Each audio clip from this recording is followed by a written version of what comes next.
TWA jumbo jet on a routine flight from New York to Paris, France.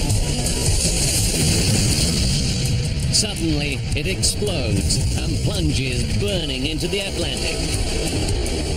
There are over 200 people on board. Is it a missile attack, a terrorist bomb, or a catastrophic mechanical failure? Now, using advanced computer simulation, we reveal what really went wrong on flight TWA 800. Disasters don't just happen, they're a chain of critical events. Unravel the clues and count down those final seconds from disaster.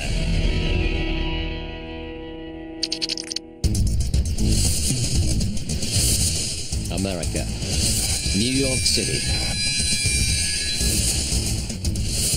John F. Kennedy Airport. July 17th, 1996. Security is tight at New York's busiest airport. Tens of thousands of people will pass through JFK today on some 1,000 flights.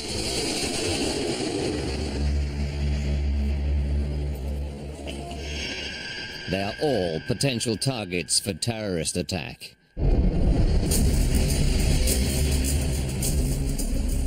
In nearby Manhattan, terrorist Ramzi Youssef is in the U.S. federal court. He's on trial for trying to blow up the World Trade Center with a 600-kilogram truck bomb.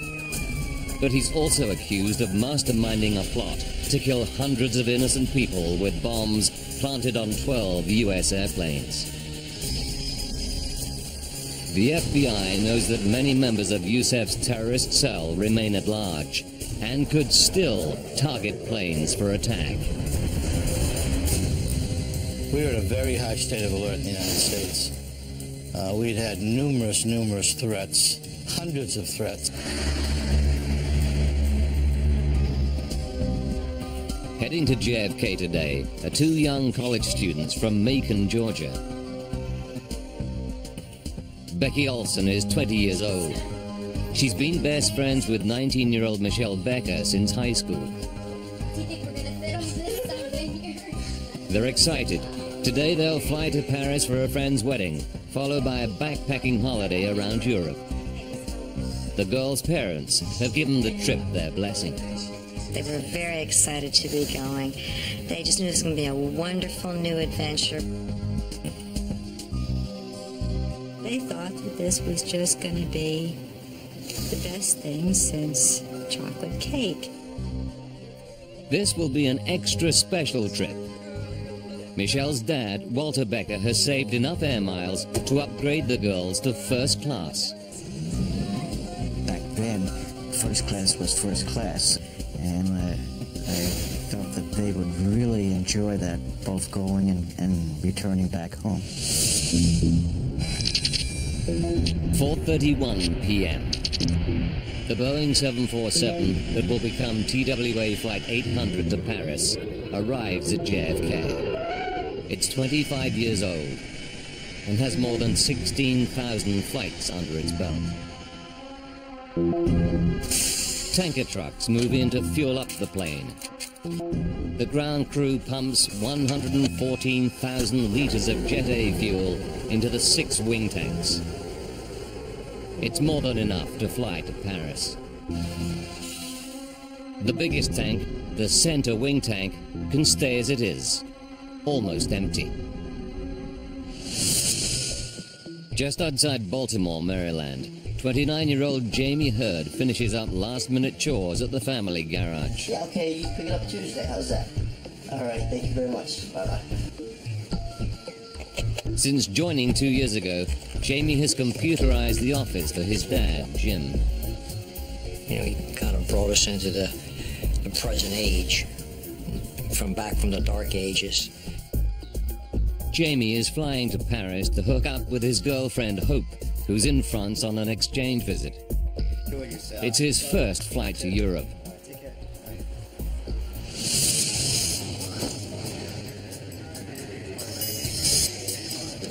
Inside JFK's Terminal 5, Michelle Becker calls home to ask her mother for advice. Hi, Mom.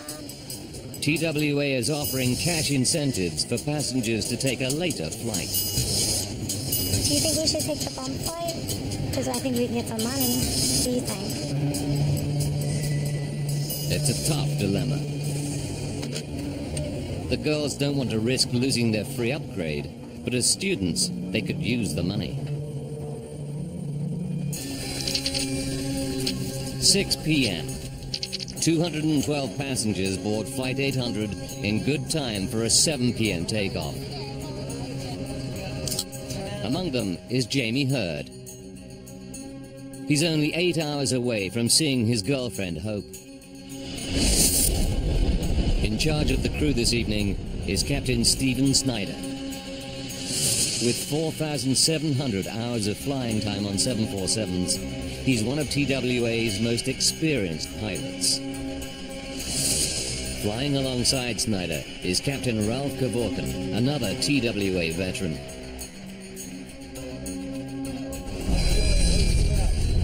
"7 p.m. Captain Snyder and the flight crew are ready to go. But there's a problem. One of the passengers is not on board, but her bags are already in the hold.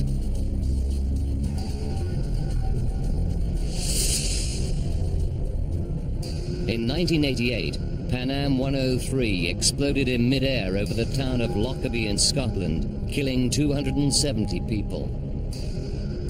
Terrorists checked a bag containing a bomb into the hold, but didn't board the plane. Since then, planes cannot take off with a bag in the hold if the passenger who checked it is not on board.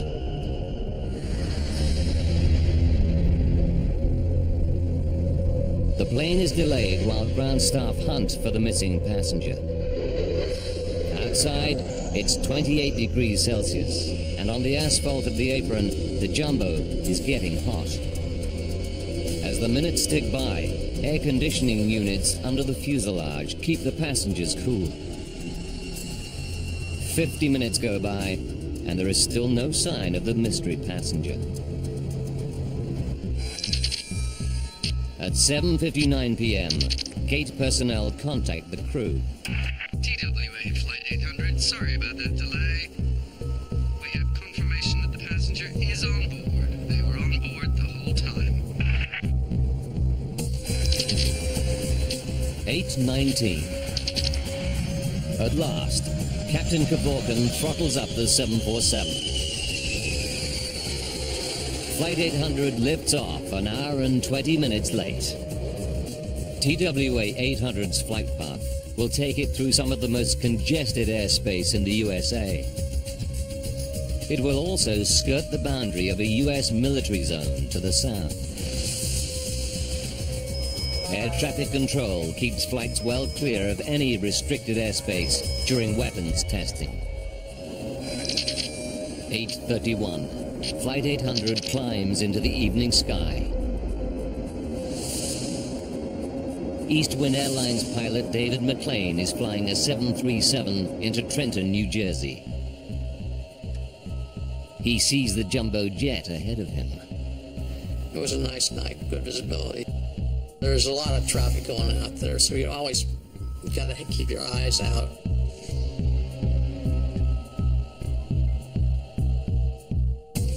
Air traffic control clears Flight 800 to climb to its next level.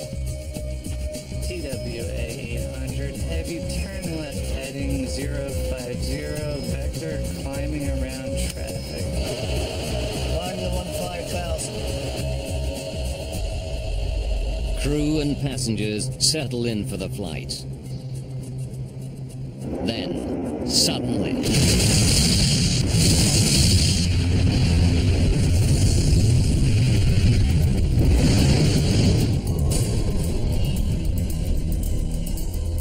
And I thought, gee, they must have 200 to 300 people on board. I thought it was a bomb.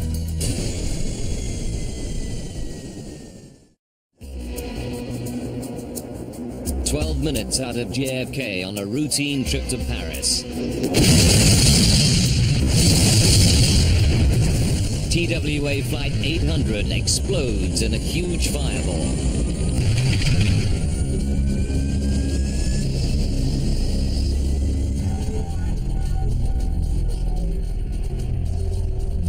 At air traffic control, Flight 800 suddenly disappears off radar screens.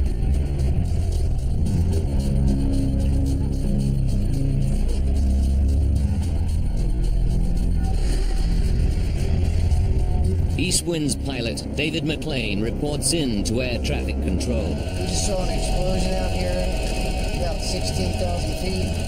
Just went down into the water. Air traffic control tries to raise Flight 800 on the radio. TWA 800, if you hear center, ident. There's no response. TWA 800, if you hear center, ident. The terrible truth starts to dawn. TWA 800, center.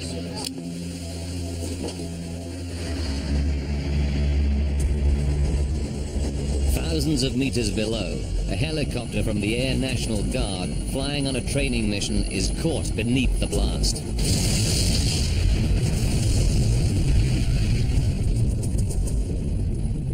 I looked over my right shoulder and this fire exploded across the sky and came down like a curtain, like napalm.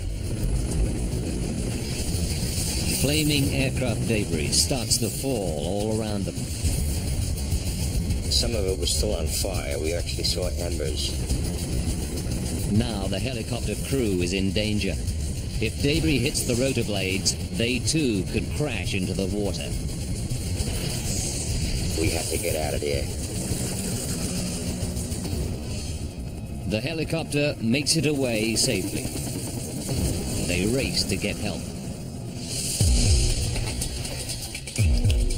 Back at base, Major Mike Noyes prepares to take command of the helicopter and head out to the crash site.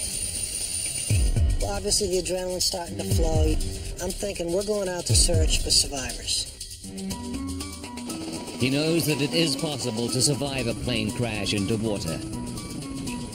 And the sea temperature is around 18 degrees Celsius. If there are people in the water, they could stay alive for up to 8 hours.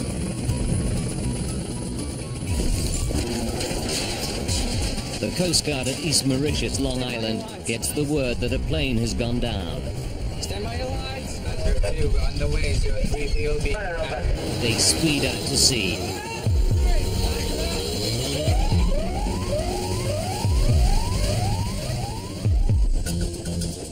First on the scene is the Air National Guard rescue helicopter. The sea below them is on fire. Picture a campfire that's a quarter or a half mile long, but the flames are, I don't know, they're at least 10 feet high. Meanwhile, reports of the disaster start to break on the news channels. This is the latest we have on the flight that crashed tonight of TWA Flight 800 into the waters off Long Island, New York. This was on its way. Among those watching are Aurelie and Walter Becker. They realize it's the flight of their daughter, Michelle. The first pictures you saw were shot from the helicopter with the debris field and the flames coming out of the water. And I said, oh my God.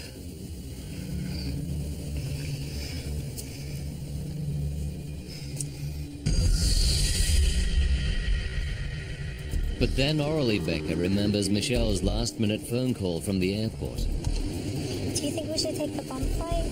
Because I think we can get some money. Michelle told her mother that TWA were offering cash incentives to take a later flight. Aurelie recalls with horror that she advised Michelle and her friend Becky to stay on Flight 800. Now she prays that the girls ignored her advice. I said, I wonder if they ever really got on the flight. Maybe they did take a jump seat and they aren't on it. Orally calls Becky's parents. She speaks to Becky's father, Donald Olson. Hey, Orly, what's up? I said, you didn't get a call from Becky that they took a bump ticket, did you?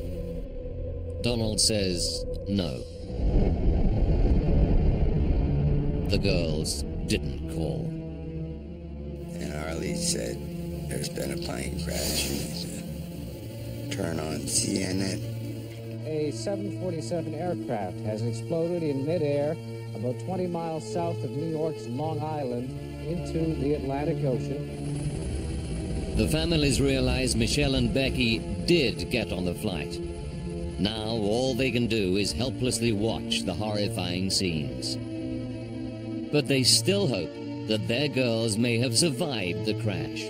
You know, you talk to each other and you hold each other and you cry and you say, well, you know, the girls were very athletic. They were good swimmers.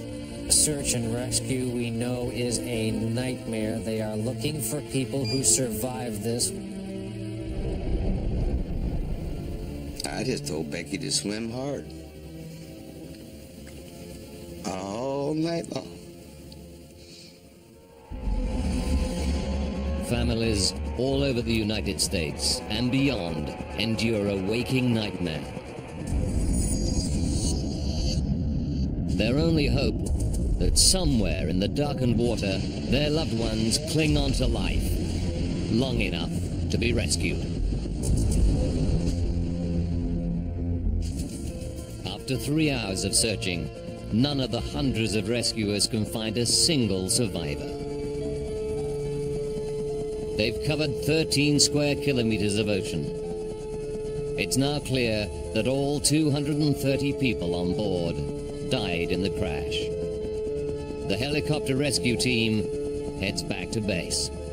We did our best that night to try and find anyone who could have survived that crash. And to return empty-handed was a very low blow.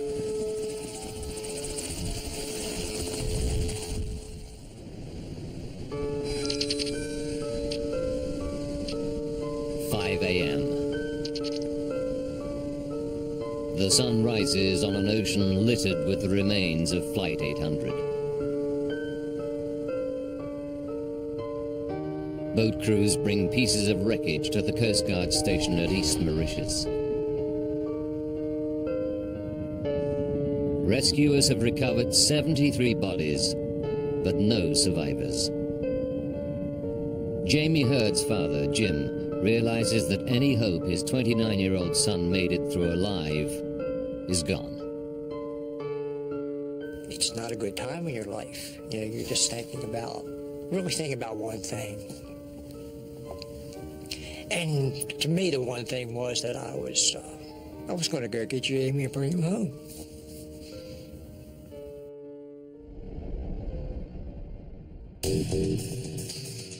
News reaches the FBI and New York Assistant Director James Kallstrom. Kallstrom immediately suspects the crash was no accident. My gut told me that this was probably an intervention by some criminal, some terrorist.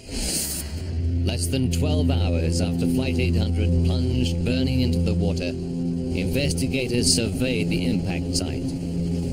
Even hardened law officers like Kallstrom are shocked by the destruction. I'll never forget the scene of seemed like miles of debris.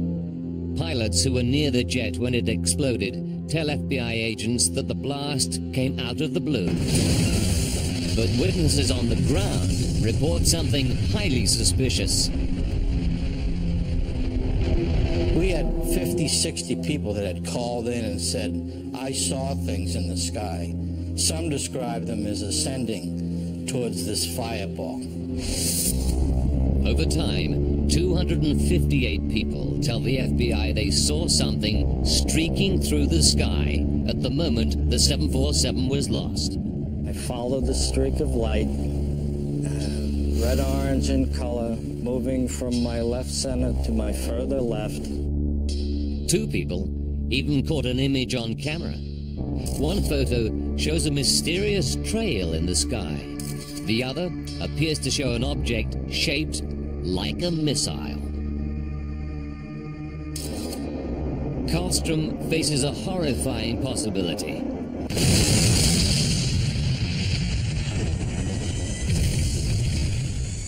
Was Flight 800 shot down by a terrorist missile? Such an attack just a few kilometers off the US mainland would represent a new escalation of the terror threat facing America and the West. The US supplied shoulder-held ground-to-air missile launches to Islamic freedom fighters in Afghanistan. Karlstrom knows that many of these weapons are now in the hands of terrorists determined to strike at America.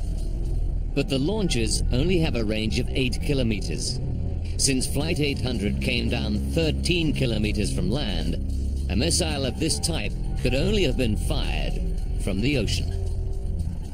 So the crime scene became, really, thousands of square miles of ocean and thousands of square miles of Long Island and New York City Harbor, and it was a massive undertaking. Now, by rewinding the events and going deep into the investigation, we can reveal what really happened to Flight 800. Advanced computer simulation will take us where no camera can go, into the heart of the disaster zone. Agents interview 670 eyewitnesses. They painstakingly check the movements of 20,000 craft in the area. They seize stolen and abandoned boats and run forensic tests on them. But they can't find any promising leads. Then the missile theory takes a new and astonishing turn. Stories and rumors begin to circulate on the internet and in the press. They make an extraordinary allegation that TWA Flight 800 was shot down not by terrorists, but in a terrible accident by the US military.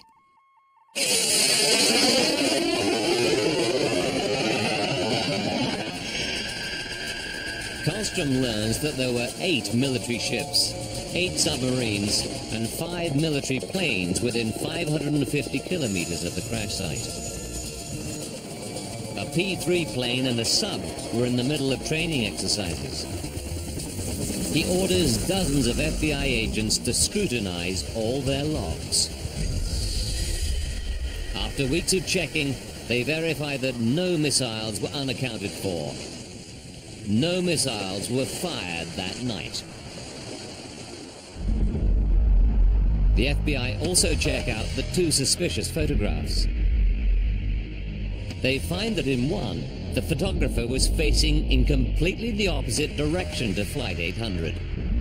Technicians conclude that the object captured is actually an airplane. They also find that the mysterious trail on the other is simply residue on the film. The FBI concludes that the friendly fire theory is groundless. But the story doesn't go away. Now Pierre Salinger, John F. Kennedy's former press secretary, raises the stakes with an astonishing intervention. He says there's been a cover-up. Flight 800 was shot down by a US Navy missile. And he has the evidence to prove it. 13 kilometers off Long Island. 37 meters down, Navy divers grapple with a mammoth task, recovering the remains of TWA Flight 800 scattered over an area of 104 square kilometers. Meanwhile, the FBI follow up a new and disturbing allegation. John Kennedy's former press secretary, Pierre Salinger, claims to have evidence that the US Navy shot down Flight 800 by mistake.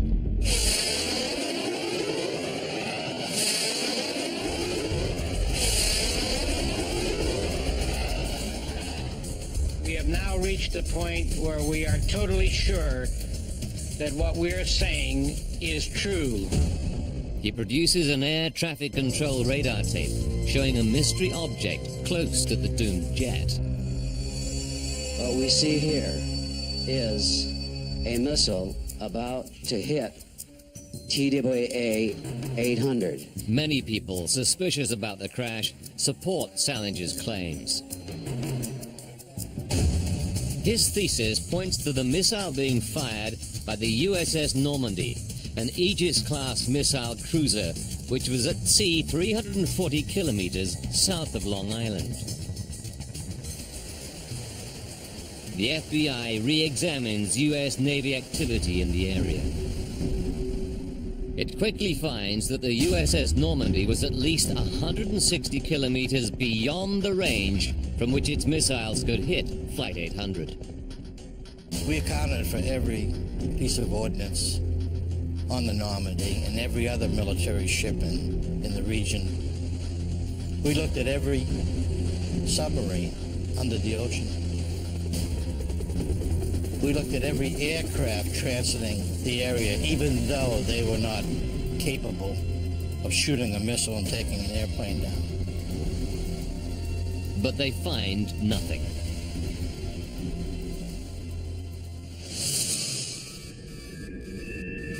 Scientists analyze the radar tape. They discover the traces are just interference. It's a well-known phenomenon called radar ghosting. They are simply duplicate images of Jet Express Flight 18 flying nearby.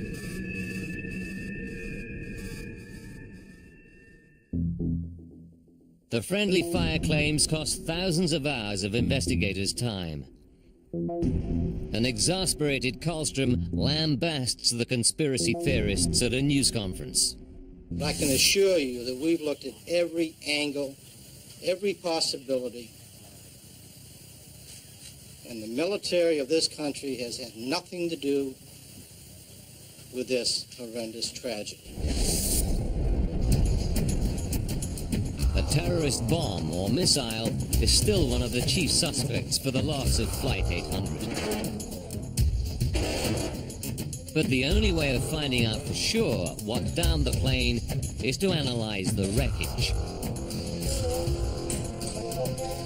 That job falls to the FBI's co-investigators, the National Transportation Safety Board, the NTSB. Their priority, to find the plane's flight recorders or black boxes. Since the day after the crash, Navy divers have scoured the debris zone in the deep waters off Long Island. It's slow and dangerous work. The seabed is littered with razor-sharp fragments.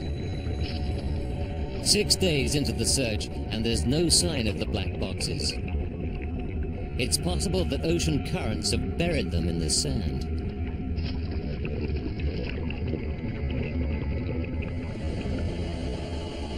Then, on day 7, a diver spots something.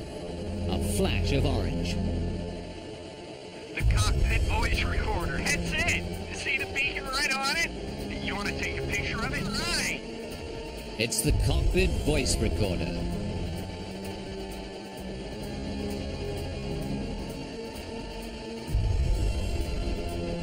Within seconds, they get lucky again.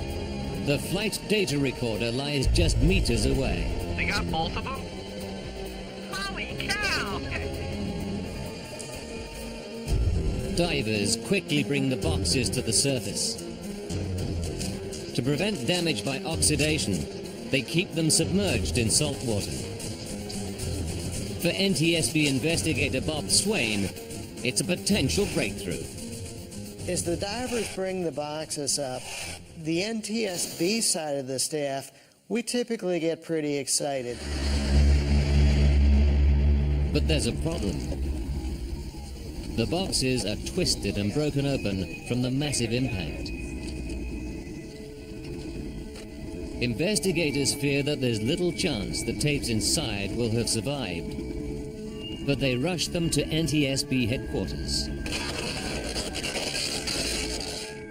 There they hope they can retrieve something from the recorders. Carefully, they remove the cockpit voice tape from inside the armored casing and thread it onto a player. Against all the odds, the tape is intact and playable. TWA 800, heavy turn left heading 050, vector climbing around traffic. Left 050, climb vector. They carefully analyze all the pilot's conversations and the readings from the data recorder.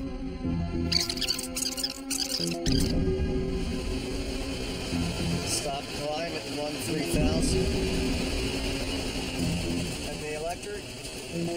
They scour the last seconds of the recording for any clues to the plane's sudden loss.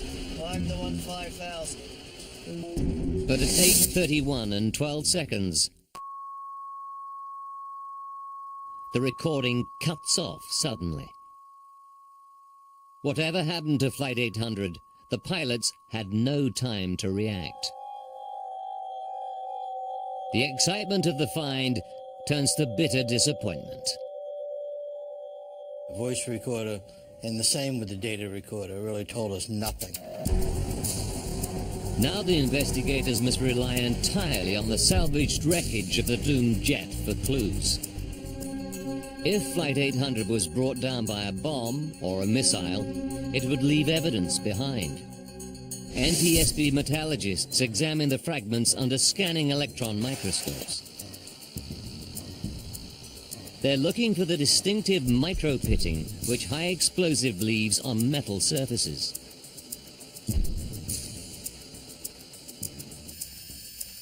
As a veteran of the Pan Am 103 investigation, metallurgist Jim Wildey knows exactly what bomb damage looks like. But he finds no trace of it. We looked at every piece, every square inch of every piece, every fracture, every surface.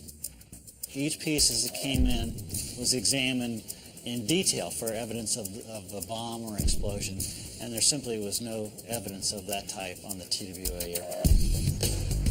At the same time, FBI forensic experts take over 9,000 samples for chemical analysis.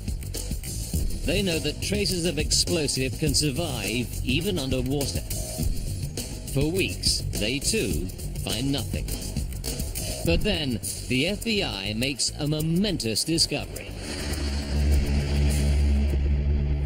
Microscopic explosive traces of unknown origin have been found relating to TWA Flight 800. I got a call from our chief forensic chemist at the site who had found some minute traces of RDX and PETN, which are two chemicals that are in plastic explosive. Investigators finally seem to be closing in on an explanation, and increasingly it looks like a bomb. It's an extraordinary find. The traces survived weeks of immersion in 37 meters of seawater. They were preserved under a piece of sticky tape joining the carpet tiles.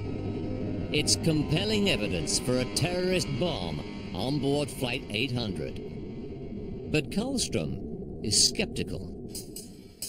It made no sense. I mean, the initial reaction was, wow. But the facts made no sense. The flooring that was recovered, there was no sign of an explosion. The FBI probes the doomed airplane's history for explanations. They painstakingly explore the dozens of occasions when TWA hired the plane out between flights to third parties. Then, agents make a critical discovery. Just 1 month before the crash, police in St. Louis hired the plane to train sniffer dogs. The police dog handlers tell the FBI they used RDX and PETN, the exact same substances found in the wreckage of Flight 800. And they also revealed that one of the training aids was cracked and may have leaked tiny amounts of explosives material. The bomb traces are real, but they are not the cause of the crash. The criminal investigation hits a brick wall. 6 months after the disaster, the FBI has found no evidence of a missile strike or terrorist bomb. Now the NTSB focuses on catastrophic mechanical failure as the likely cause of the crash. In the hangar at Calverton, New York, Jim Wildey and his team start to reassemble the 747 from almost 1 million pieces of debris. It takes them 3 months to complete the center section.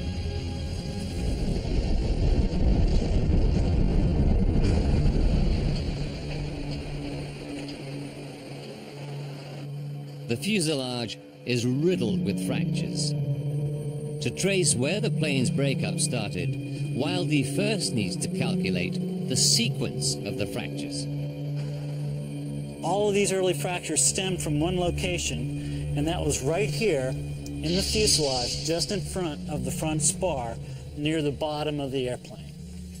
The fracture sequence allows Wildey to work out how the plane broke up. The fractures underneath the plane radiate out, tearing away part of the belly of the plane. With the bottom of the fuselage gone, new fractures race upwards on both sides of the jumbo jet. When they meet, the nose is torn away from the rest of the plane.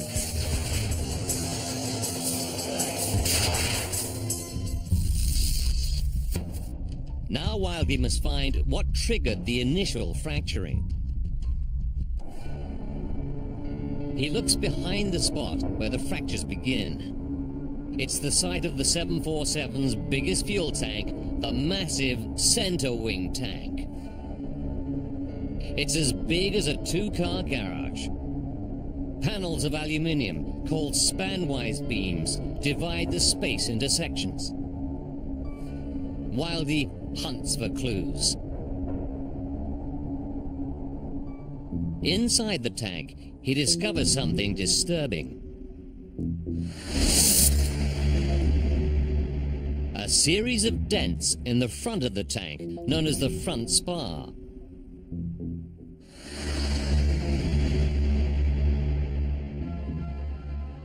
It's an extraordinary discovery. Wildey believes the dents were caused by spanwise beams slamming into it. The most likely scenario for the damage? An explosion inside the tank.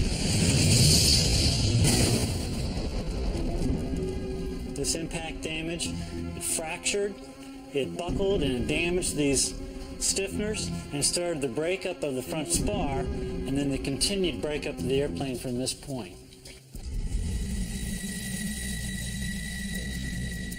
Wildey is convinced an explosion in the center wing tank must have been the fatal trigger for the plane's breakup. The obvious culprit for such a blast, jet fuel. Investigators examine the fueling records at JFK.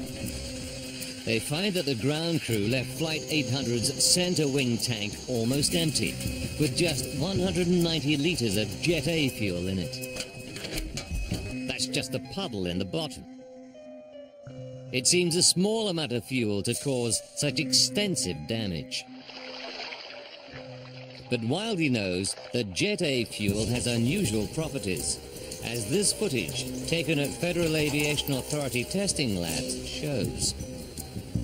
In its liquid state, Jet A fuel is not highly flammable. But when it's enclosed in a tank and heated up, it vaporizes, becoming easy to ignite.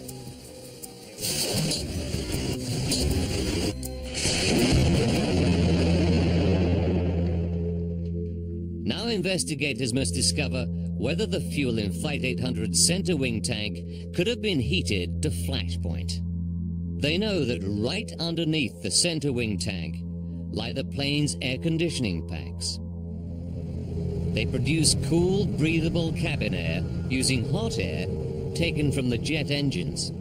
So we have this extremely hot air, hot enough to cook a chicken, within inches of the bottom of the tank itself. Investigators calculate that the flash point of the fuel in the center wing tank would be remarkably low, just 35.8 degrees Celsius. Could the air conditioners have heated the fuel enough to reach this critical temperature?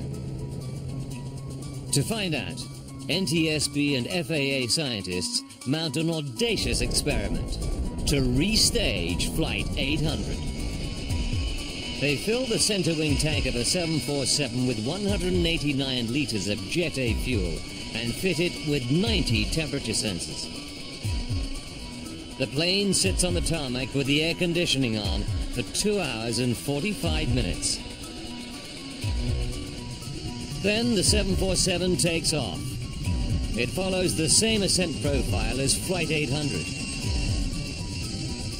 It's a calculated risk, but no greater than thousands of planes undergo every day. 12 minutes later, it reaches 4,200 meters, the point at which TWA 800 exploded.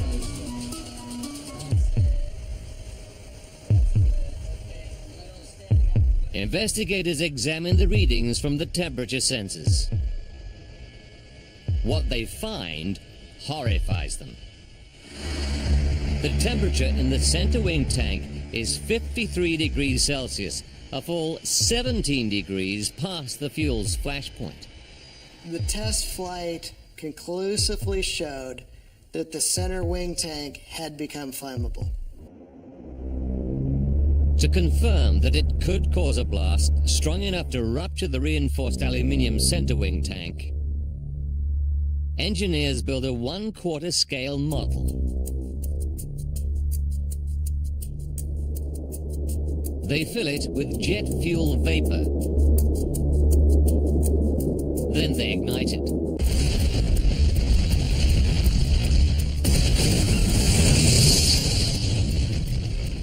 The force of the blast is more than enough to rupture the tank.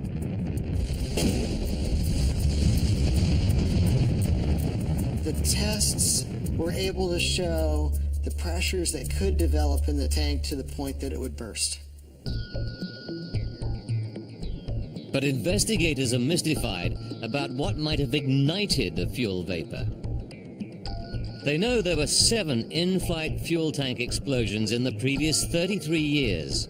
All were triggered by dramatic events such as lightning strikes, sabotage, or even an engine falling off. Bob Swaim investigates these and dozens more potential ignition sources. He concludes that the ignition source must be something electrical inside the fuel tank. As we ruled out numerous potential ignition sources, what we came back to again and again was the wiring and the fuel quantity indication system. Wires run from the cockpit to fuel probes inside the center wing tank. The wiring crosses near the top of the fuel tank, routed to the terminal block, as you see here. Swaim studies the terminal block. He discovers that it has dangerously sharp edges. And it was sharp and hard enough that it could cut through the insulation of the wiring. Swaim suspects there may well have been an exposed wire in the fuel tank. That could create a dangerous spark.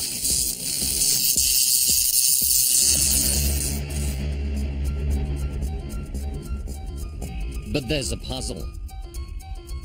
The wires inside the fuel tank are designed to carry a very low voltage, too low to cause a spark. Swaim follows the fuel probe wires outside the fuel tank.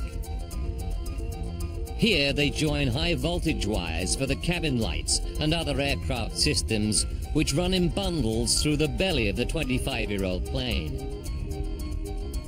He looks more closely at the surviving wiring on the crashed 747 and on other jumbo jets of a similar age, and makes a disturbing discovery. We were shocked by the condition of the wiring we found.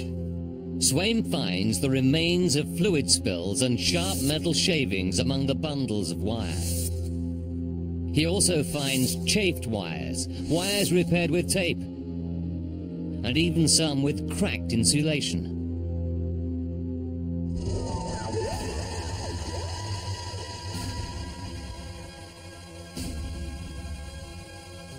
He concludes that the poor state of wiring on older 747s could allow high voltage electricity to jump into the fuel tank wires. It could then pass into the fuel tank, causing a short circuit. The resulting spark would ignite the fuel vapor.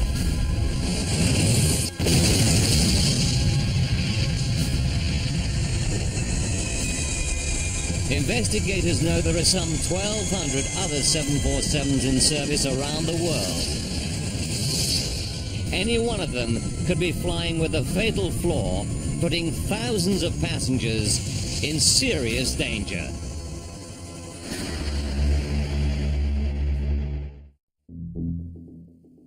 The NTSB believe a fuel tank explosion blew apart Flight 800 when a short circuit caused a fatal spark.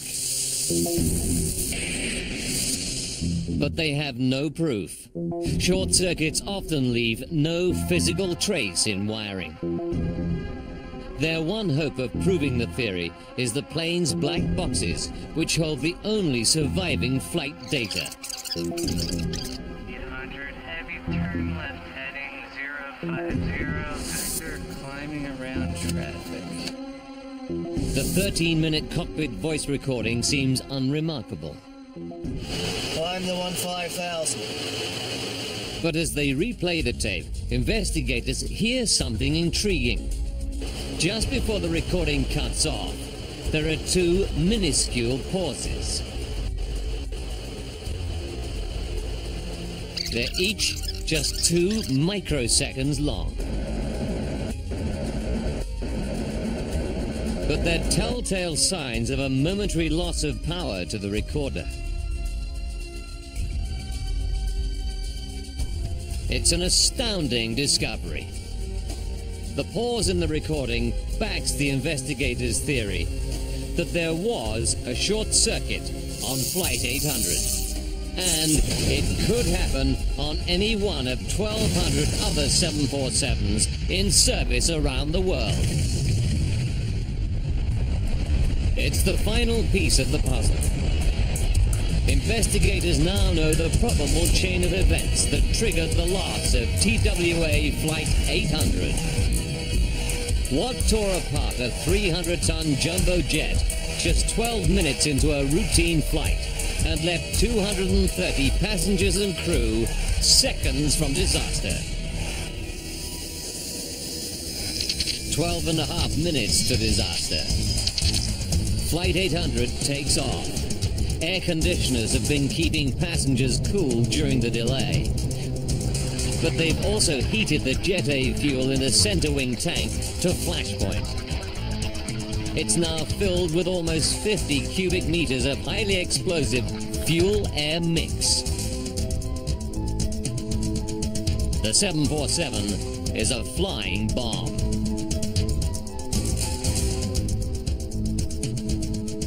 "44 seconds to go. Climb the 15,000. Damaged wiring allows high voltage current to jump into wiring outside the center wing tank and run down into the tank. When the current reaches a section of bare wire, it jumps to another metal surface, forming a short circuit. The resulting spark ignites the deadly mix of fuel and air. Disaster strikes. The explosion blows out one of the inner panels. It strikes the tank's outer skin, smashing it into the plane's fuselage. At a speed of some 650 kilometers per hour, the aircraft is flying under massive pressure. And the first fuselage fracture spreads fast. Now multiple fractures race around the plane. In 4 seconds, they meet, severing the 747's nose. The nose plunges downward like a bullet. The rest of the plane, with most of the passengers still in it, soars upwards. Investigators believe that this is the trail of light eyewitnesses see streaking up into the sky. At 4,600 meters, the main section stalls. A tiny spark has brought down the enormous jumbo jet, killing 230 people.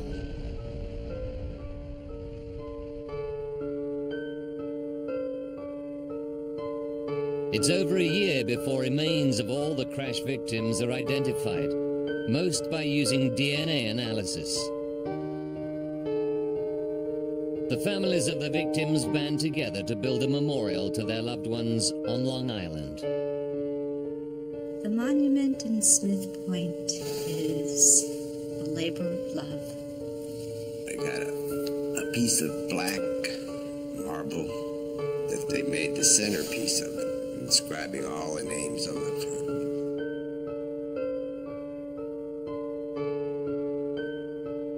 It's a place for Jim Hurd to remember his son, Jamie. This is the closest place I can be to where he's buried, because really most of him's out there in the ocean. Or that's where he went.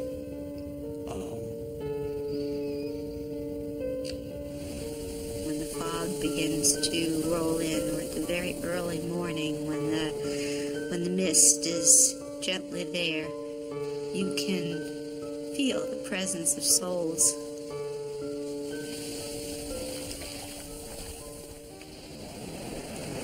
The disaster is a wake-up call to the aviation industry. The Federal Aviation Administration issues more than 70 airworthiness directives to eliminate any possible source of accidental ignition and improve insulation of wiring to fuel tanks. They affect 7,500 aircraft in the U.S. transport fleet. Boeing implements the FAA orders and also introduces fuel tank inerting, a system that tops up fuel tanks with nitrogen, preventing jet fuel from catching fire. The first commercial jumbo jet, fitted with an inerting system, rolled out in the summer of 2005.